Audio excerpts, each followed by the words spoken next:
Hello, my friends, and welcome back to another session with the older man. So what I'm doing is I have asked all the people on the membership site to send in their questions to an older man, moi, for me to give them a critical response to their questions. So these are not videos. These are literally people writing and asking me questions. They're asking me about problems they're having or just things in general that just drive them insane and they need some answers or my perspective. All right. So I'm going to either read them or I'm going to have the AI read them for us, depending on, because, it's nice to just break up my voice sometimes. So, all right, let me get the old specs on. First question came from Tanya Moore. My husband and I have a 25-year-old daughter. She is a college graduate. She's married to a very nice, very sweet and humble guy. We love him. And they live about 110 minutes away. They both have full-time employment and working in their degreed fields. My husband still pays 2/3 of her car note and her mobile phone bill. Oh, and car insurance. I've asked him when he plans on stop doing this. He says they're not in a position right now and he wants to help them. My question is, when is it time to cut the apron string and let them figure out how to navigate without this money from us? Yeah. Now, this is one of those tricky ones because I am a very hard proponent on, listen, when you're out of this house, you're on your own. The only time a parent should be supporting their child if they come across dire straits where they've fallen hard and they really need some help getting up. But it should never be a continuous thing. You should not be paying for her lifestyle on a daily basis. Car note, insurance and phone bills and all of that stuff. No, my friend, cut that shit off right now. Cut it out. All you're doing, daddy, is grooming an entitled young woman. This is going to put a lot of pressure on her husband as well. You mightn't think so, but the bottom line is if she can't afford it, she shouldn't have it. It's as simple as that. But if you're subsidizing her lifestyle, paying for a lot of the stuff in her everyday life, that means that she's capable now of buying stuff she don't bloody need because daddy's taking care of this of that stuff where my money should be going. So you're training her to be irresponsible, my friend. Yeah, you're daddy and you want to help her out, but no, my friend. This is the money that you should be putting away and investing for your retirement. Do you understand me? Every dime right now, my friend, you should be putting away because things are not going to get better for the older generation. This young generation, they're going to have kids and those kids are going to be lazy. They're not going to be contributing anything to your social security. I can assure you of that, my friend. Kids these days are too transient. They're going to move away from you. More than likely, they're not going to be there to take care of you in your older, decrepit age. Yeah, I said decrepit because we're going to get there one day. Point is, cut it off. Cut it off, cut it off, cut it off. Tanya, back to you. Now, why does it concern you so much that he's spending money on your daughter? Are you saying that money should be going to you? He should be spending that money on you? Because here's my thing, man. I look at the stuff that isn't being said because a man's resources can either go to his daughter or could go to his wife or to him. But most men spend their money on the women in their lives. Are you saying that you're not getting enough of his resources? Just asking. Just putting it out there. Just putting it out there for you to consider. Because remember, this is your daughter. All right, let's go to the next one. I'm going to leave that one just lingering there. Boya Sabhono asks. One more question, Paul. Could you provide an insight in general about how to live as a man? What should we really have in our bucket list? Listen, man, every man is different, but I can give you some generalities. You've always heard of the term purpose. Men are doers. Men are the workhorses of society. I think the one thing that creates a lot of depression in today's modern men is that they don't have a purpose. And what I mean by that is they're not doing anything that they're passionate about that contributes back to society. Me doing this channel right now, this is my contribution. Makes me happy. It's a lot of work. It's hard work, believe it or not. I mean, it's not physically hard, but it is mentally challenging. But the big reward is the people who've come back to me and say, thank you. Thank you. You're doing good work. You're doing God's work. You're helping me. You help me. You've done. That is my reward, and that is where I feel useful. Useful. Because the purpose of every man is to be useful. There is no bigger insult to a man when someone says, you're useless. You're freaking useless. You're a useless man. Those words cut deep,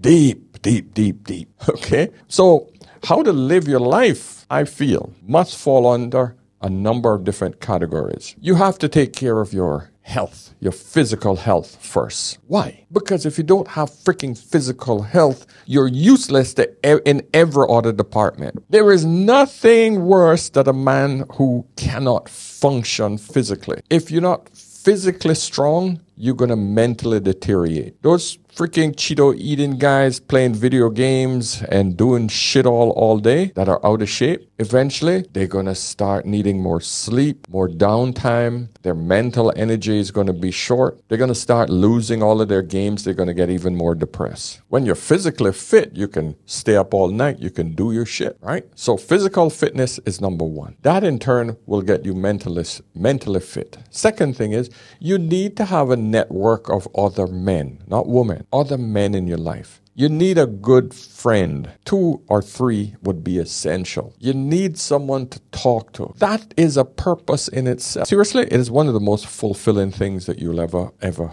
have in your life is another male companion. It is absolutely necessary for your mental health. No man is an island. I hope you understand that expression. In other words, no man can do it alone. So that's the reason when I hear these women, but I'm a strong, independent woman. Oh, God. There's nothing more frustrating than that. A woman who thinks that she could do it all on her own when every man knows he needs a freaking village in order to build with. Physical health, mental health, you need a network of people around you. That's essential. You need a purpose. That purpose must either be in your job or given back to your society. Volunteer if you have to. My friend, I think those are the basic tenets of being a man. You know, one of the things I learned when I was doing martial arts, my professor told me, he said, one of the greatest gifts that a woman have is that she knows when she becomes a woman, but a man never knows when he becomes a man. A woman knows when she becomes a woman when she has her period, right? So when does a man become a man? When what? His balls drop? His voice change? What? No, you don't know. Those are not indicators that you're a man. When society tells you, like society gets it right. Back in the day, our ancestors determined that you were a man when you went up the mountain, you killed a lion, you killed a bear, you did something that was bigger than yourself. You had to freaking go through a transformation. You had to endure hardship. You had to be chiseled. You had to come back with scars and have survived. And if you didn't survive, you didn't make it to manhood. Simple. But in today's modern society, we don't have those metrics in order to show that we are men. So a lot of men do dumb shit. The intelligent ones, they go out and they bet on Wall Street or they're gambling, they're racing cars, they're doing things to actually show society that they're now a man. Then they need to prove themselves by doing something great. See how many chicks that they can bang? It's all part of trying to show that I'm a man. But none of these things really work. One of the biggest things that men work on right now is trying to become freaking heroes on video games. That's why video games are so popular. Because men feel that they have done it. Yes, I beat I don't know freaking any games. The only game I ever played was Halo, right? But it gave me a rush. Like I felt like I was accomplishing something, like when I finally freaking won it. But what are these games doing these days? They basically don't have an end game. They're pretty much just making you wait for the next episode. That's it. So it's a continuous cycle where you don't even feel like you've accomplished anything. So a lot of boys rarely grow up in today's modern society. Back in the day, man, you went to the army. You went through army training. You went through Boy Scouts. You went through hiking. You did man shit. Stuff that proved that you were a man. You had to work for it. Girls just had to have a baby. That's when you became a real woman, apparently. But now, that's nothing for women. It's when they have their period. You know that you're a woman. Every culture celebrates a woman who has her first period. All right, so I hope that answers it, my friend. Let's go to the next one. Victoria Thomas says, Hello. My post is half thought, half question. Since research has shown for decades that a large number of women are dating the same small pool of eligible men, why is the topic of polygamy not discussed, normalized, and accepted more in Western society? It's still a taboo topic that gets women irate, even though technically that is what many women are doing, whether they know it or not. My friend Victoria, we live in a delusional society. We want to say it's not happening, even though it's blatantly happening in many, many cases of our society. Women want dominance. No, they don't. No, they don't. Women just want equality. No, you want dominance. No, don't look over here. Women don't want to take your stuff. Hey, no, women just want to be treated equally in divorce. She deserves half of this man's assets. Why? She didn't work for it. No, but she deserves to live in the lifestyle that she was accustomed to. For the last 4 years, this person wants to take half of this man's asset because she had a child for him. Really? So she deserves, 10 million from this footballer's assets? She wants 50% of what this man has worked for the last 15, 20 years because she had a child for him. Paternity fraud. I could go into so many different delusions that we are forced to look at, right? Sure, this idea that women basically know that they're sharing the top men in the society. It's a fact. The data and statistics says it. And a lot of women out there will confess it. Would you rather be with a broke man that loves you so much or with anything apart from that? Or with a billionaire that provides for you but doesn't love you and cheats on you? Billionaire. I don't even have to think about it. Obviously I agree with your thought, Victoria. I agree with your thoughts. It's nothing more to it. I wish society would just accept it, deal with it, write laws around it so that this thing could just be put to bed. Nishid Rambokos asks, when you grow up in an environment where many females were vindictive, hypocritical, and manipulative, how do you overcome the mistrust you develop towards women in general? Even though you know that not everyone is like that, it can become deeply ingrained, and you may act accordingly without even realizing it. Yeah, this is a problem. This is a problem, my friend. Imagine having to be in this space 24/7, just seeing the crap. Because my Instagram feed, my YouTube feed is just constantly crammed with this information. And then I got to look at my wife and say, oh, you're beautiful and I trust you and you're the sweetness and you. Yeah. So these are two totally different opposites that I have to consult. So you're asking the right person. Here's how I deal with it. Because there's one statement in there that you said that is actually true. Even though you know that not everyone is like that, I hold on to that. Not everyone is like that. There are women out there that have lived with their men all their life. 50, 60, 70 years until he passed. And he's been there until she passed. I hold on to that. I hold on to the fact that I have learned exactly how I should conduct myself in a relationship to make sure that my wife understands what is vital and what's important in our relationship. I make sure I communicate and set my boundaries extremely clear. I also make sure that she sees the outcome of what will occur if she doesn't have me in her life. You understand? I have these discussions with her. She knows how I feel about loyalty. So I think the best way to do this, my friend, is you find a woman who genuinely say, listen, I want to work with you. I have all the core principles of a good woman, right? And you show her the value of you being there. You explain your boundaries very clearly from day one. First step, before we even go there, you protect whatever assets you have now. You make sure you have a trust. It's going to only cost you around $400 to $1,000. Set up the damn trust. Whatever assets that you have before you get married, that goes under the trust name. It doesn't belong to you. Okay? In other words, protect yourself. Prepare for the worst, hope for the best. Okay? Simple. Women are easily influenced by whatever shiny object there is out there. You have to try to make her realize that, hey, those shiny objects don't mean a damn thing. The solid foundation that we're building every day, it's not going to be exciting every day. You're not going to be happy every day. Life isn't about happiness. It is not about happiness. I pound this into my family all the time. Life isn't about happiness. It's about survival. How do we survive? How do we get through this together? So if you build a relationship where you're watching exactly how she's operating, correcting the ship, correcting her when she starts to go into this, oh, why can't you buy this for me? No.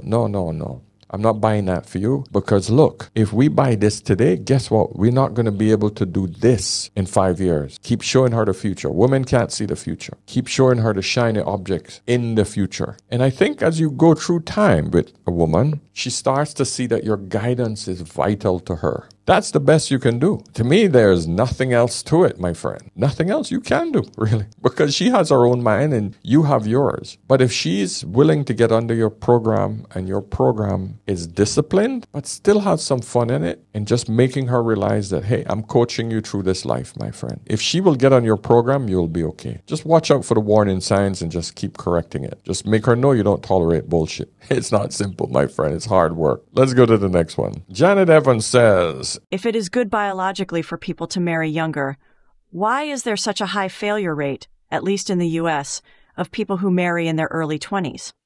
Janet, we live in a society that has social media. I think social media is our biggest problem.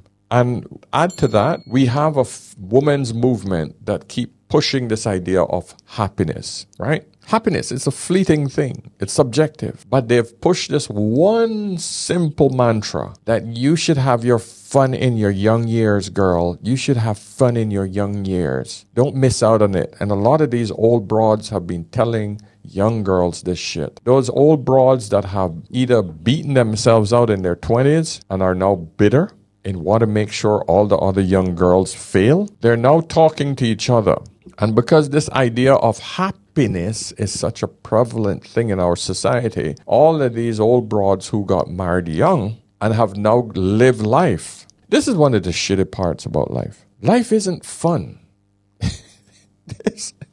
Life is not freaking fun. Life is all about survival. So those people who were caught up in this idea that I never had fun, which is 99% of us, this idea that you were supposed to have fun. And what is fun? Oh, I need to take trips. I need to go out for dinner. I need flowers. It's bullshit. It's fantasy. How often can an average person go on a freaking trip per year? How often do you think that could happen? Average person. Maybe once every 2 years. Yeah. Average person living in America. So, of course, the rest of their life is freaking caught up in, I need to work harder, I got bills, I got student loan, I got freaking responsibility, I got kids education to pay for, I got taxes, I got to live, I got to go to yoga classes, I got to go and freaking hit the gym. It's not fun. Life is not fun. We've been told this lie that life is fun. Fun is nothing to do with life. Satisfaction, acceptance. We have to be satisfied with what we have in order to feel that we are actually enjoying life. We're getting through life. You want fun? Hey, go to freaking Ukraine, go to Russia, go to Gaza, go to Lebanon right now. Those people would kill for a lifestyle that you have right now, where you're going to work every day, safe, getting 3 meals a day. We are living in soft times and people are so damn spoiled that they think that they need more. That's why there's so many divorces right now, because we're going through 2-3 decades of freaking soft life. Soft. And everybody wants more softness. Everybody think it could be better because they're looking at social media and seeing the highlights of everybody else's life, and they think that that's what everybody's doing every day. And that's what all of these women who have been married for some time, who've gone through their freaking young years, that's why they feel that they missed out. And they now want to go back out on the street in their late 30s, 40s, because they felt that they missed their whole phase. Only to quickly realize, oh shit, I left stability for a 1 week, 2 weeks, maximum a year of riding that old CC, and then it becomes boring and no man is committing to them, and now they got to pay 100% of their bills and they're screwed. And now they spent all the money they got from their divorce. They're broke. Yeah. Let's go to Mr. Sean Stiff. Great day, sir. I know you have had a YouTube posting about my following question. I am a 47-year-old single father who has been divorced for several years now, And honestly, I am a little afraid of dating or seeking relationships. The question is, how do I break the fear? My friend, the only way to break fear of anything is to look it in the face and say, I'm coming for you.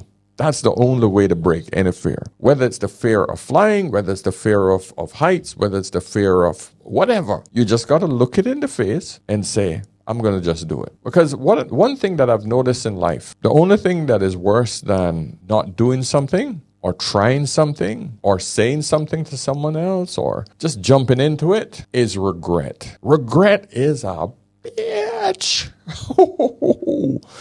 I don't have many regrets, my friend, because I've always looked fear in the face and just say, you know what? I'm just going to do it. What's the worst that could happen? If you protect yourself, protect your finances if you have any woman that gets pregnant for you, you make sure you get your DNA test done so that you don't get screwed from your finances or you don't get screwed for paternity fraud. Everything else is literally a relationship, my friend. That's it.